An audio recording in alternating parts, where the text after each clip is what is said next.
So which language are you familiar with? JavaScript. Okay, sure. We can dive into the question if you're fine with it. Yeah, sure. Okay. I'm copying the question here. I'm just in the this is the question. So basically, you're given an input array and an integer k. So basically, you need to find out how many number of subarrays subarrays are the contiguous positions in an array. That sums up to the given value k. Mm-hmm. Okay, I'm just gonna be quiet for a second while I read this. Sure.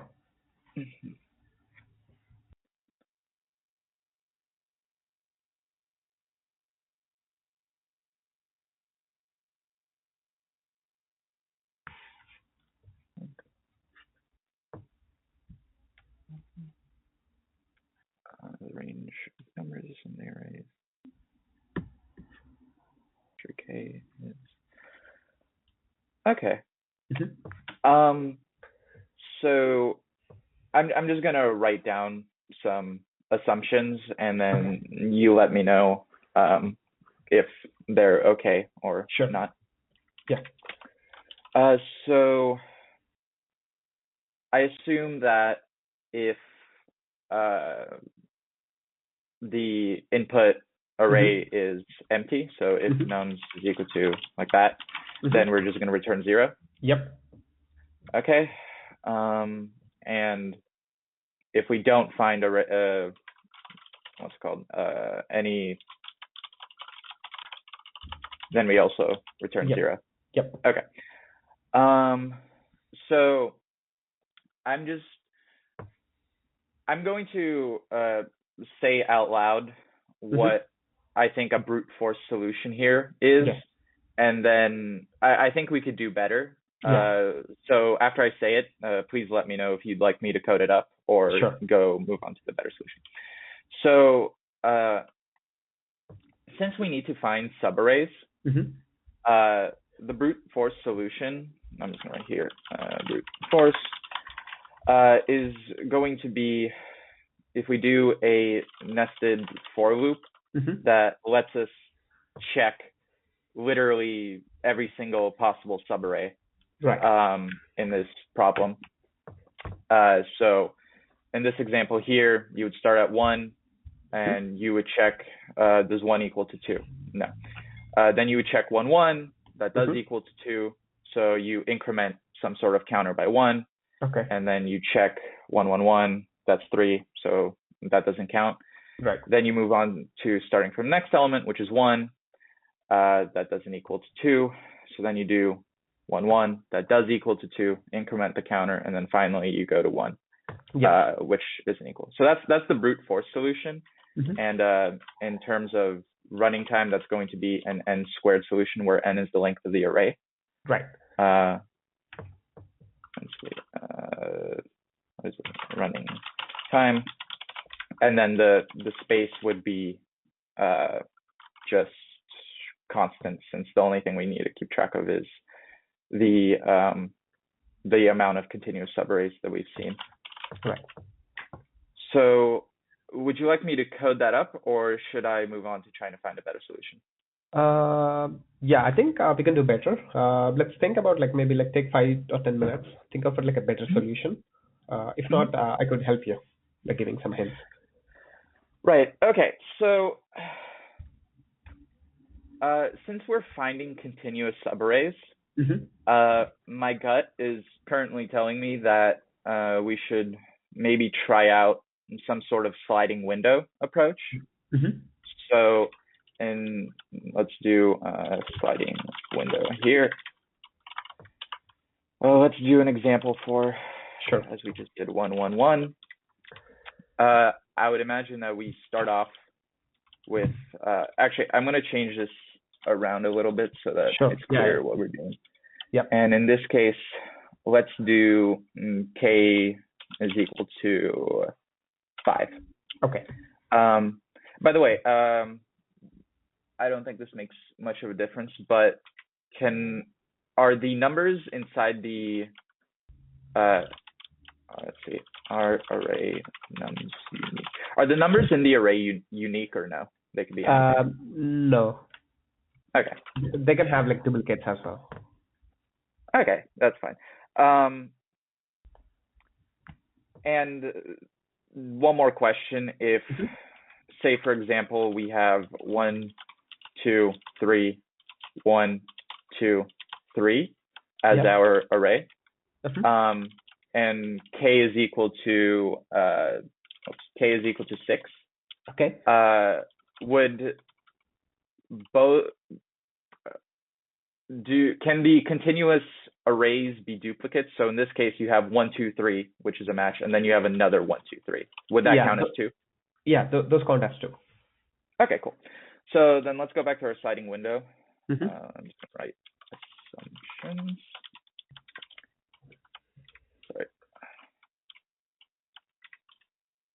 Okay, so we would start off with the number 1, which, and we'd also keep track of a sum variable. So we'd have the number 1 that is not equal to k.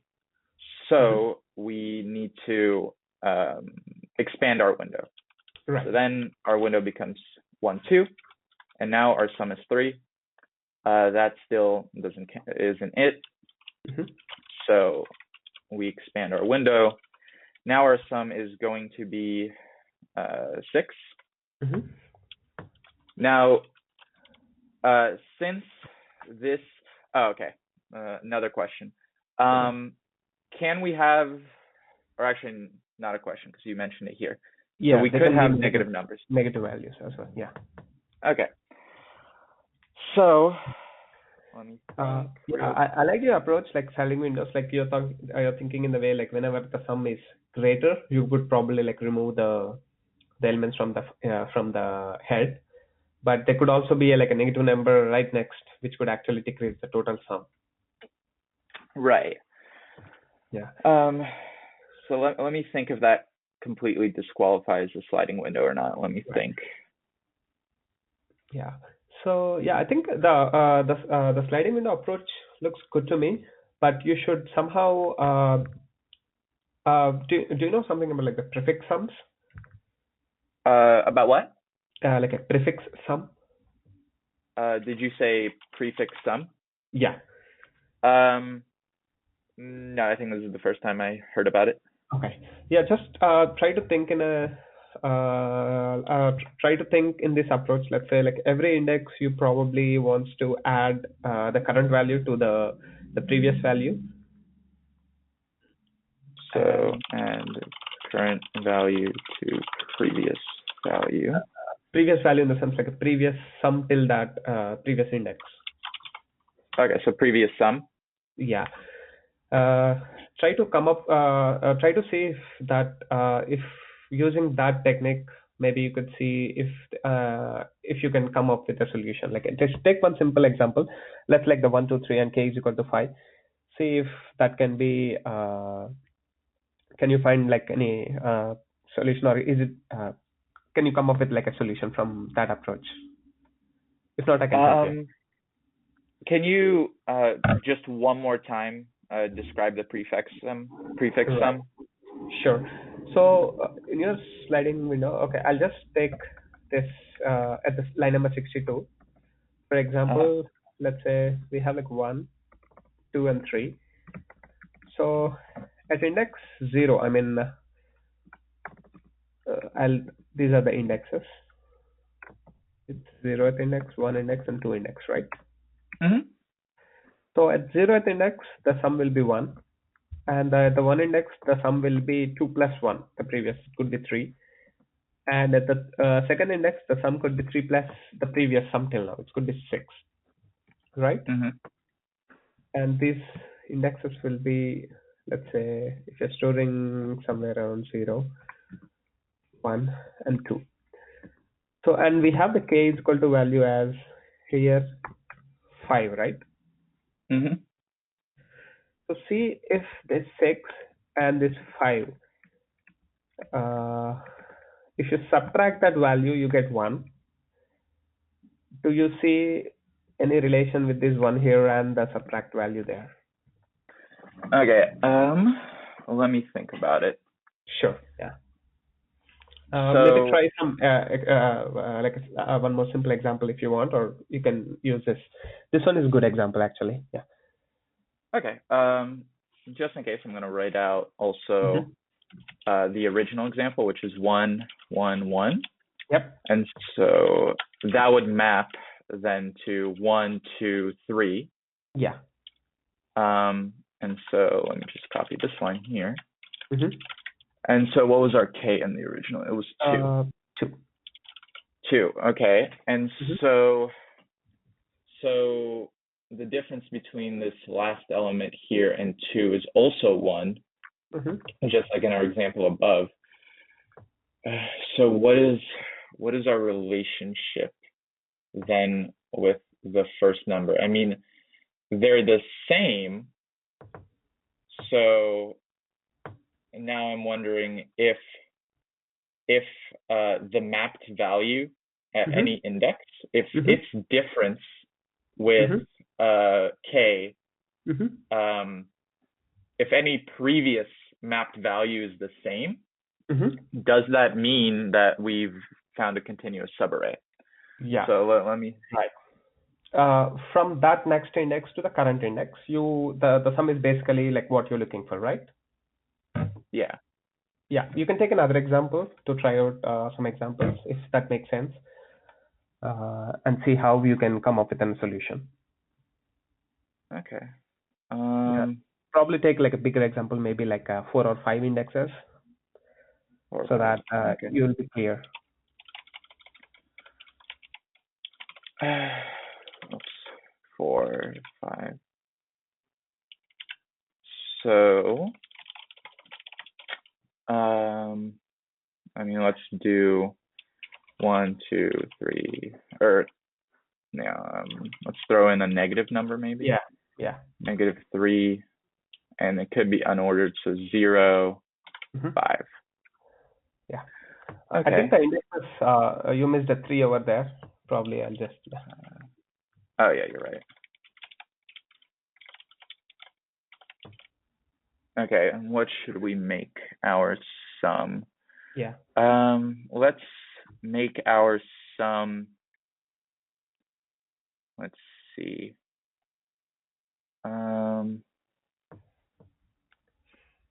I'll do. Let's do 0. Yeah, that's yeah. I was thinking about 0 too. Yeah.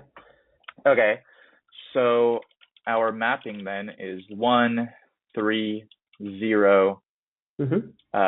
What's it called? 0, 5. Yep. Okay. Okay, so in this case then,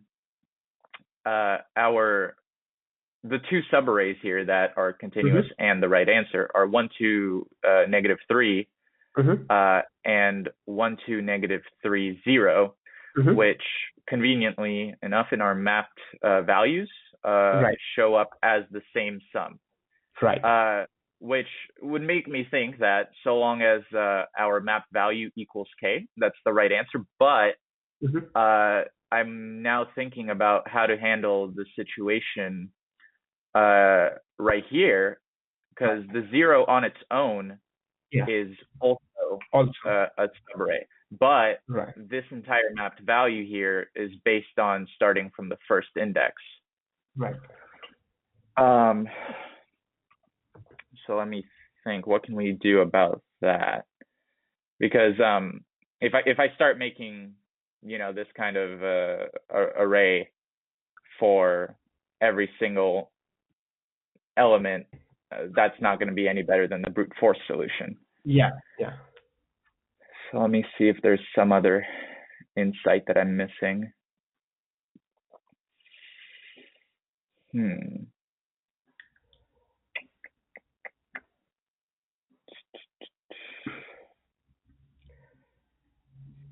Maybe think like, suppose at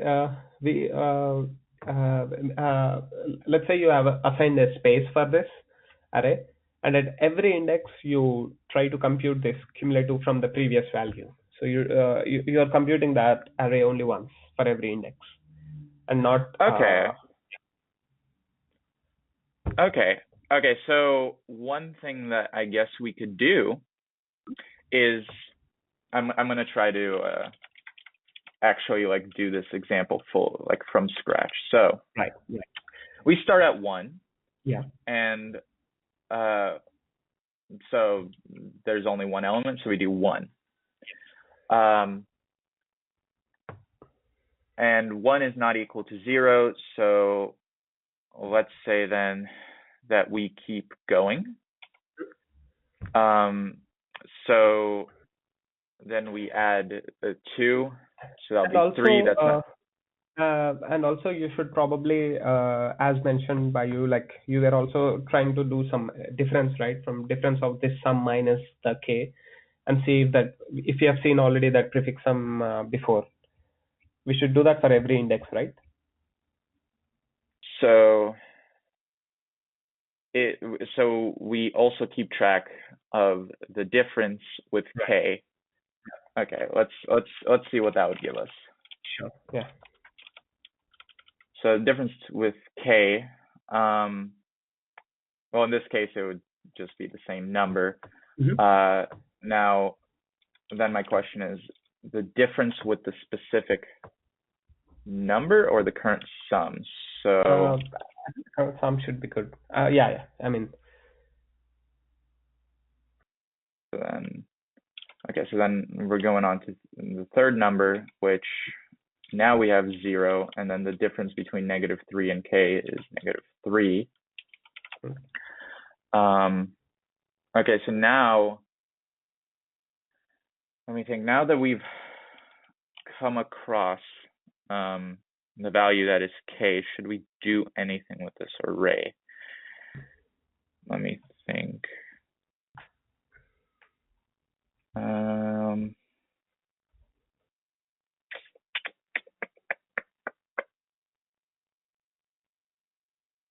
I don't see. I'm just gonna keep going and see where this takes us. Sure. So then we once again have 0, and then here we have 0, and then we have,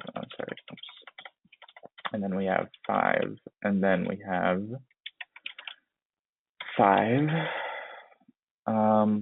What relation does this have with k, other than being the difference? But how does that help me?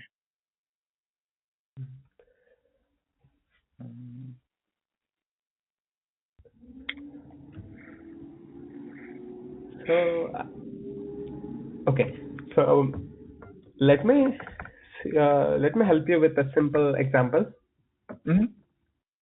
So let's say you can try it out next with the negative numbers, how it might work, like 1, 1, and 1, right? This is simple duplicate. And these indexes are, let's say, 0, 1, and 2, and k I'm asking is 2. Okay. Now let's say so the cumulative sum, and let's say this is some kind of a map that I'm keep tracking of. So the cumulative sum is 1 at this index. Right. And the difference basically is -1 here. 1 minus 2 is -1. Right. And we haven't seen, so we'll check in our map if we have seen this value. No, we haven't seen it. So let's store this current sum in our map. Let's say 1 in our map. And this counts this only, we have seen how many, okay, let's say it only 1. I mean, 1 is not already present in the map, so we store that 1 in our map. And next comes is the prefix sum, that is 2 now. And 2 is equal to our 2, right? It's 2. So we'll bump up our answer as 1. Right. Initially it was 0, so we bumped it. And we will do a difference as well. 2 minus 2, 0. We have this in 2 minus 2, 0 in our map now. So we'll just add it to map. And the next cumulative is 3, right? So 3 is equal to k. K? No, it's not. So what we do is we subtract the prefix sum 3 and from 2, 1. Have we seen in our map? Yes, we did see 1 in our map. So what does this 1 in our map say?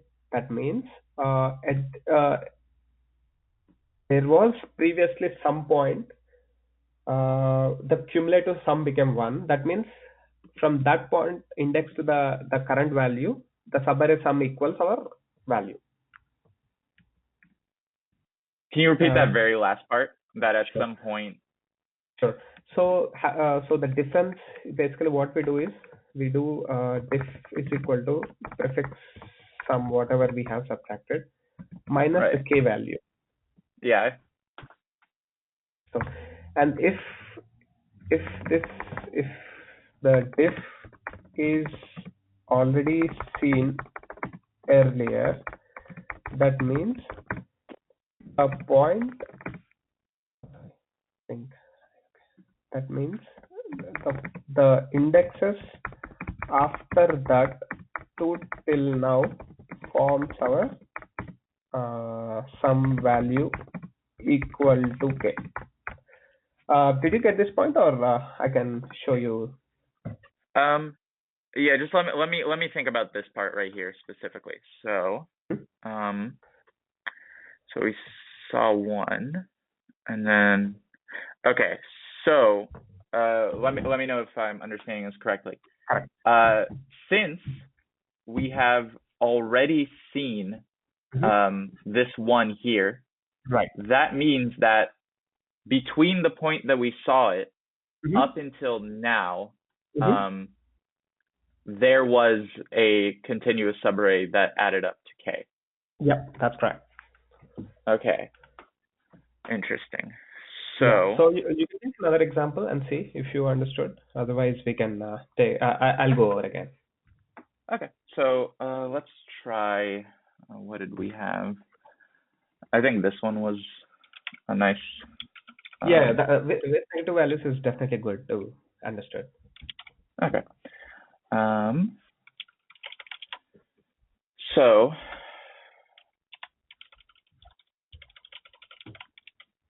let me redo this.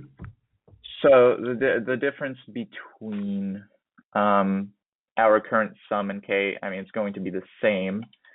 It's going to be the same. It's going to be the same, but now we've already seen that 0. Yes. So that means which index is this? This is at index 2, right? We have seen the 0 at index 2. Yeah. So from that, after the 2. Yeah. Right. So let's. I'm just gonna write down the indexes. Yeah, that helps too. Yeah. So we saw the 1 at index 0. We saw the 3 at index 1. We saw the 0 at index 2. And then at index 3, we realized that we already have seen 0 at index 2. So the relationship, let's see what the relationship between index 2 and 3 is. So 2 would be -3, and then 3 would be 0. Since -3 and 0 don't add up to 0, let's see what happens when we take the first number exclusively. So that would be just this 0 on its own, which does add up to k, which is the number, a continuous subarray that we're looking for. I'm just going to try out one more example. Sure. Okay, so let's see. We have 0, 1, 2. Those are the indexes. Oh wait, we already did this one. Let's do this.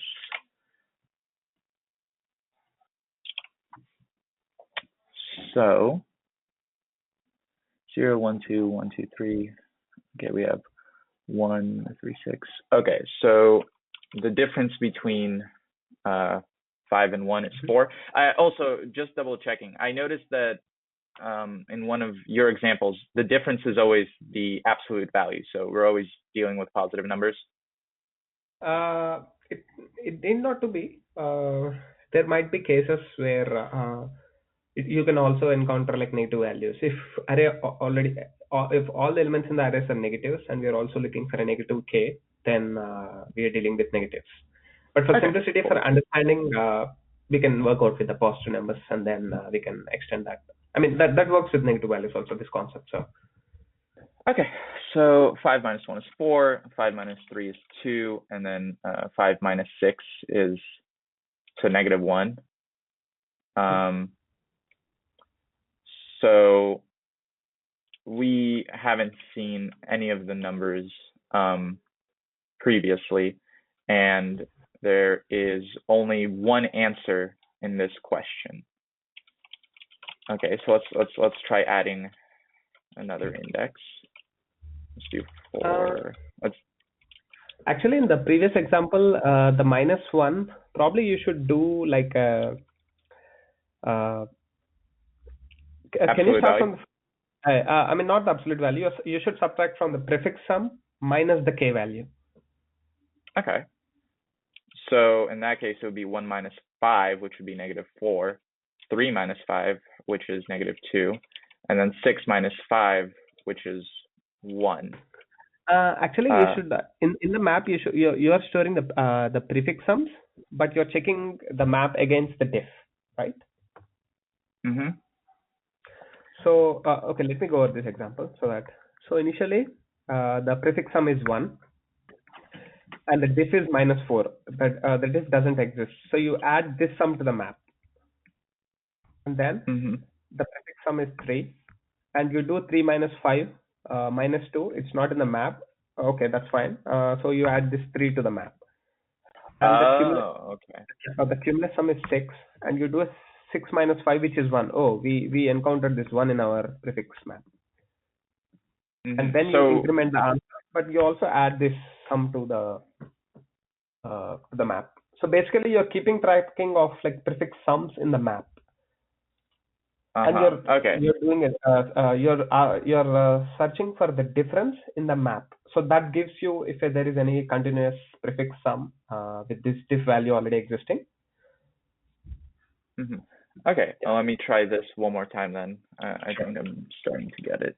So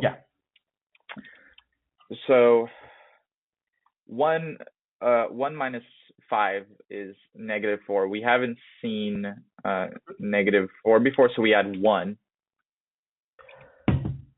I think the addition part comes afterwards, because if you add it before, you could see that value again. I mean, that's you can add that to the map after checking whether the diff exists or not. After taking the what? You first check the map for the difference, and then only add the Right. Okay, right. So the difference is -4, which we don't have in the map. So then we add 1. Okay, so now the difference between 3 and 5 is -2, which we don't see in here. So we add 3. And then the difference between 6 and 5 is 1, which we have seen already.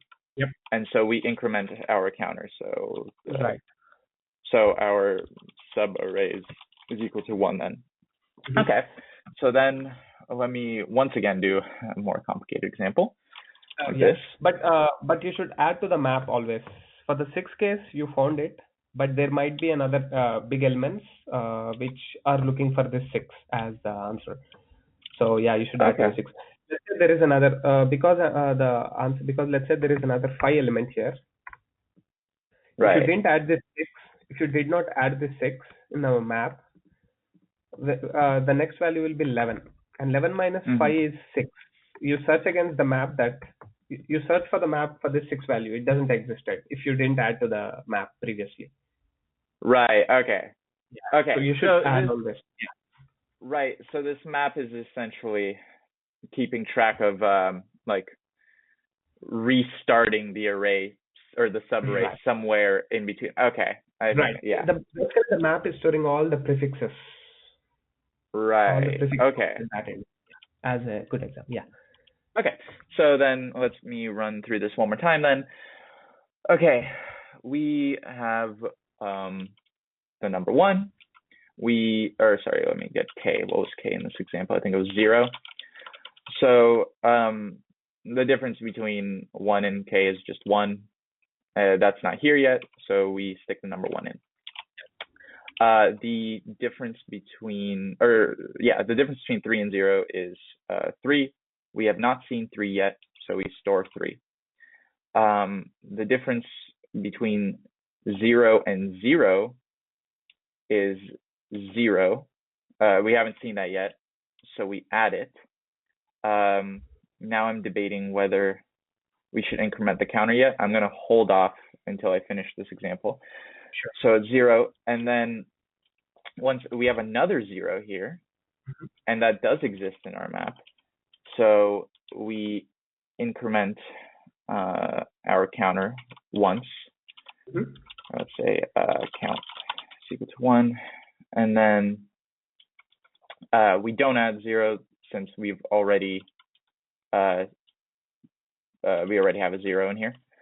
Then we get to 5. 5 minus 0 is 5. That doesn't exist here. So now we have a 5. Now, the problem with what I just did is that there are 3 answers here, but I managed to only increase my count by 1.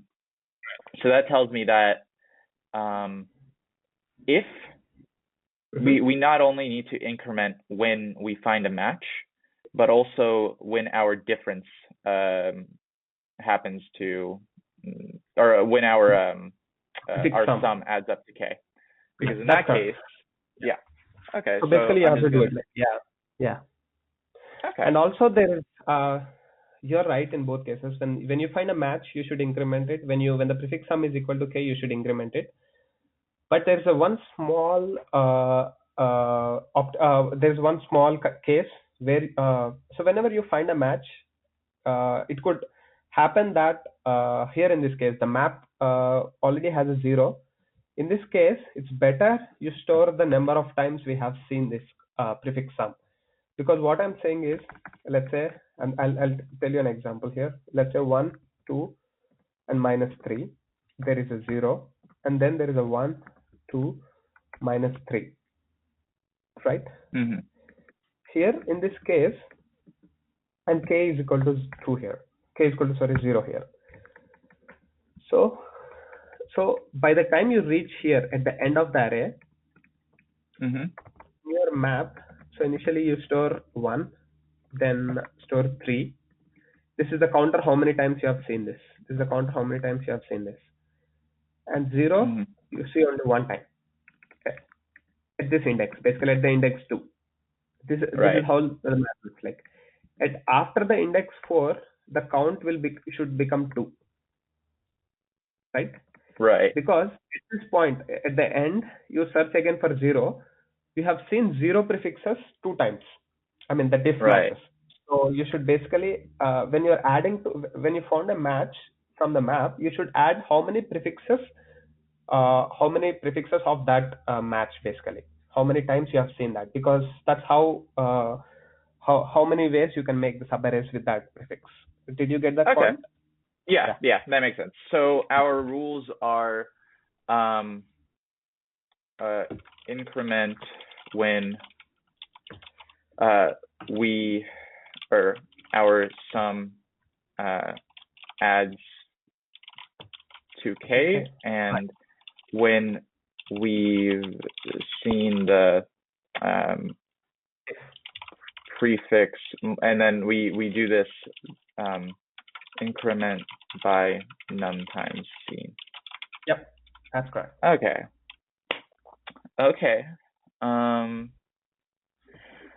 I think that we've with these 0 examples, I think we were covering all edge cases. Let me just do one more quick example, which is all negatives. Let's see how this works. Let me find our original example. So 0, 1, 2, -1, -1, -1, 0, 0. Okay.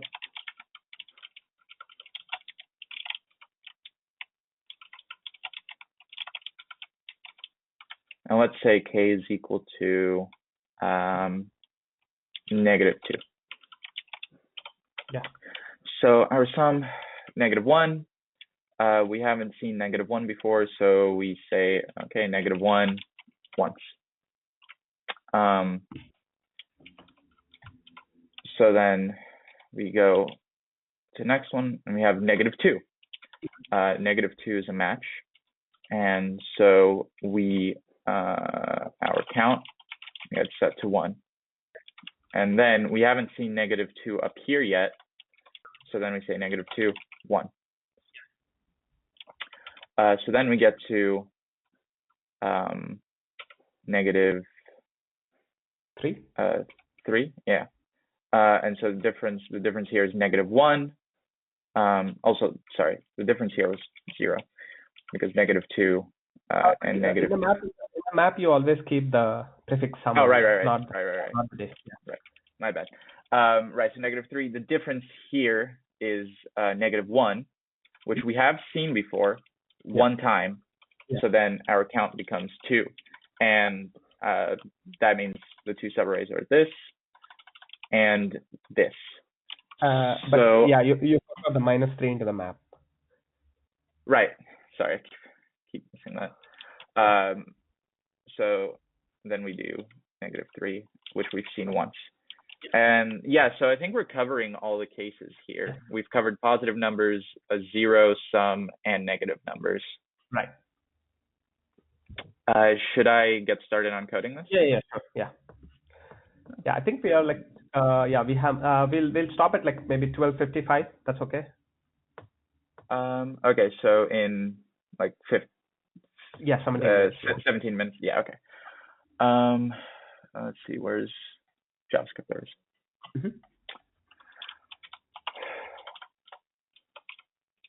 Okay, so function, I'm just going to call it prefix sums. I don't have that much of a better name. And we are taking in an array in k. And so we are going to keep track of our matches, or rather, let's do subarrays. Subarrays. We start that off at 0 and then return subarrays. Yep. And then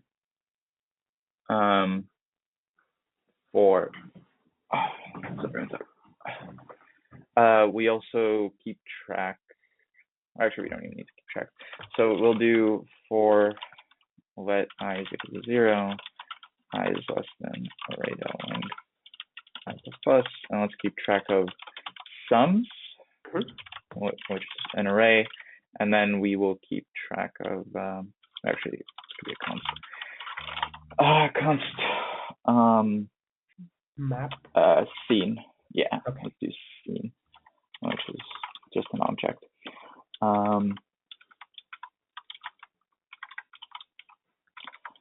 So the first thing that we do is we say our current num is equal to array I, and then diff with k is equal to current num minus k. Okay, so then we. Is it the current num or is the current sum till now? Oh yeah, you're right. So let's take the current num, and then we say that the sums at index I is equal to. Okay, let me do base if is equal to 0, and then whoops, sums 0 is equal to current num, else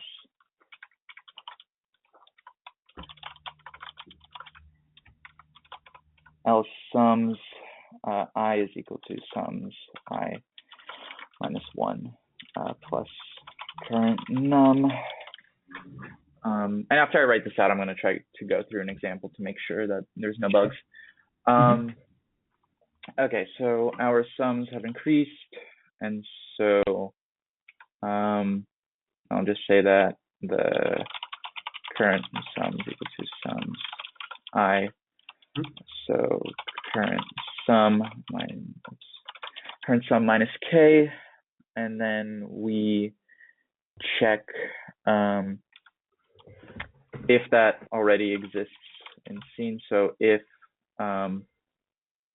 diff with k in scene, diff with k in scene, then we have a subarrays plus, and then we also have to say that otherwise. Actually, no, not yet. And is then it subarray plus plus, or you add how many times you have seen it? Right. So plus equals scene diff with k. Okay. Okay, so that's, where are we now? Then we also have to check if diff with, or not diff with k, but if The current sum. yeah, if current sum is equal to k, then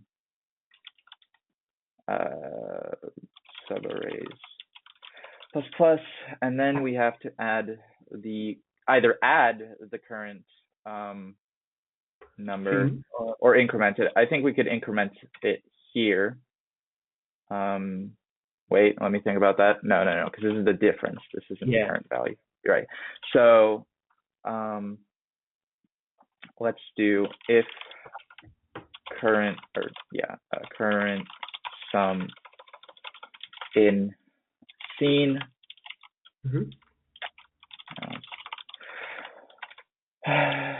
If current sum in scene, current sum plus plus, plus, otherwise scene current sum is equal to 1. Yep. And then I think that's everything. Let me see. We incremented our sums. We checked our difference with k. If we've already seen it, then we increment by that many numbers. And then if we're matching the current k, then we're incrementing by 1. And then if we've already seen the current sum, we incremented by 1. Otherwise, we set it to 1. Right. I think that covers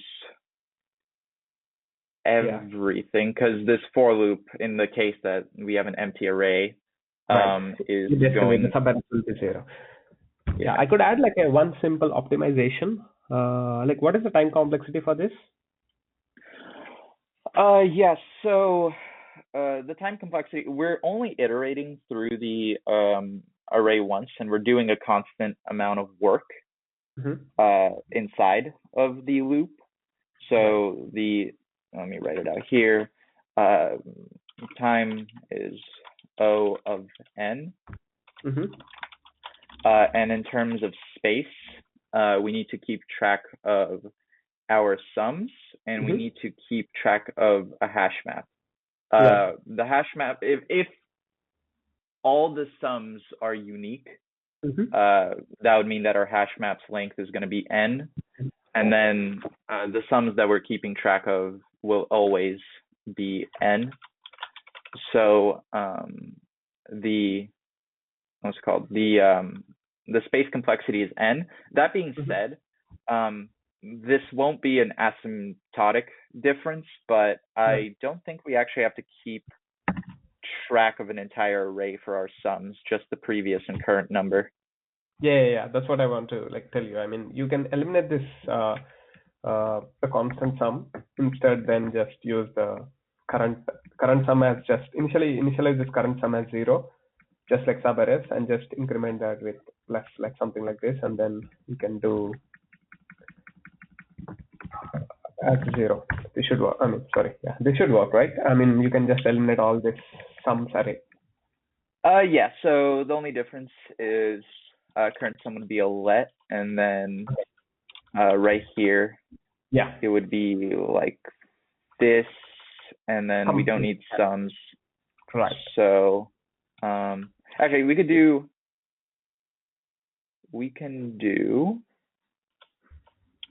Do we get rid of this? Yeah, I think we could get rid of this. Even the current num can also be get rid of, right? Yeah. We are not using the current num anywhere.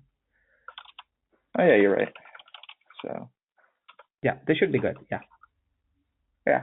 Okay. So that's cleaner, but it hasn't. Our space time stays the same though. Yeah, same. Yeah, that's true. You can actually try this sum in LeetCode. Are you familiar with LeetCode? I am. So this sum is basically like number 560, and there's another extension to this problem. I will probably, if you were have time, I would have asked that. But there's another sum similarly. This basically it's called like a. Let me find out like what is the number of that. So you can actually try it out later. 437. Yeah, 437. So do submit this, and then first submit the 560 and then submit the 437. Just apply the same approach to 437. So you'll be thorough with this prefix sum problems. Yeah, this is definitely the first time I've even like seen this concept. Right. Yeah. Even I was asked this kind of question somewhere before, so I thought of asking it here so that it helps the person. Okay, overall you did good. Since you come up with a solution, I mean, with the help of like hints, I would actually pass. If it was a phone, I would definitely pass you because you were able to code it up within the time. During the on-sites, I might be like it's not with my decision, but it would be like a half and half because some of the interviewers think that like with the hints they should come up with, but for the phone interview you did pretty good. Okay, yeah. So I have a question then for you as an interviewer. Sure. Like what? So if the candidate hasn't seen the type of problem before, right.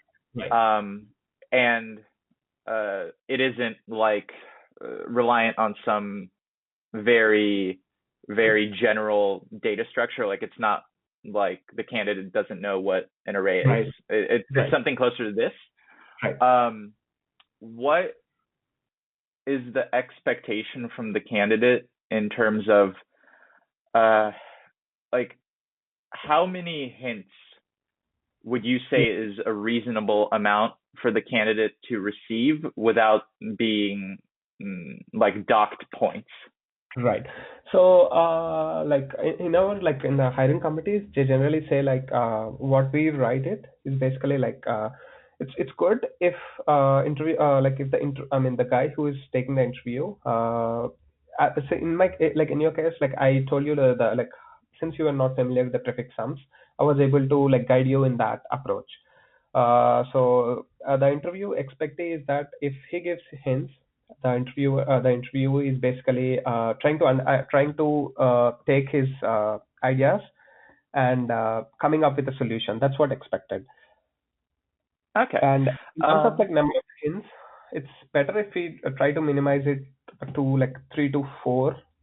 So that gives an impression that like at least the interviewee is working on the approach. Yeah. Okay. So in your case, like I just like gone over once the basic approach, and then you were coming up with examples. Then I helped you in this example. So it's a good approach. I mean, I felt like it's really good because you're taking the ideas and trying to come up with the solutions on. You're building up on top of that approach. Okay. And then I have one more question. Sure. Based off like stuff that I read online that interviewers look for.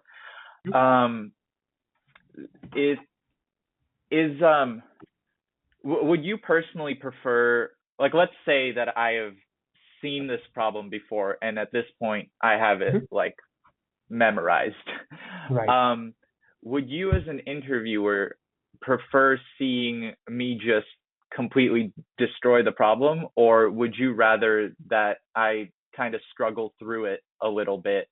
Because I've heard online that interviewers prefer if I like struggle through it a little bit more, because then they have more signals, like my problem solving abilities versus, this candidate just memorized this problem.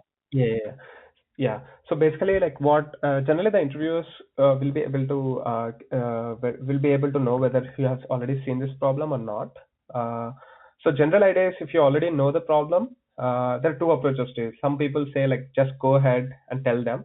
The other approach is just say that you already I have known this problem and explain them the approach.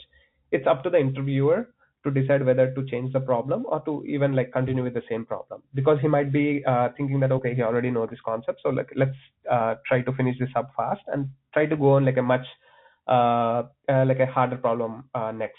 Just like if I would have given, if you are able to do it quickly, the 560 number, like this problem, I would have gone to the 437 because you already know this. So then it's completely up to the interviewer, I would say. Like I'm the guy, like it's fine if you already know the question, but I would expect like a cleaner, better solution, even though you know the solution. Okay. Did I have any other? But as you said, yes, because the interviewers wants to see like a little bit struggle, so that it knows like whether this guy is like trying harder to get to the solution, so that it generally gives like a good impression. Okay.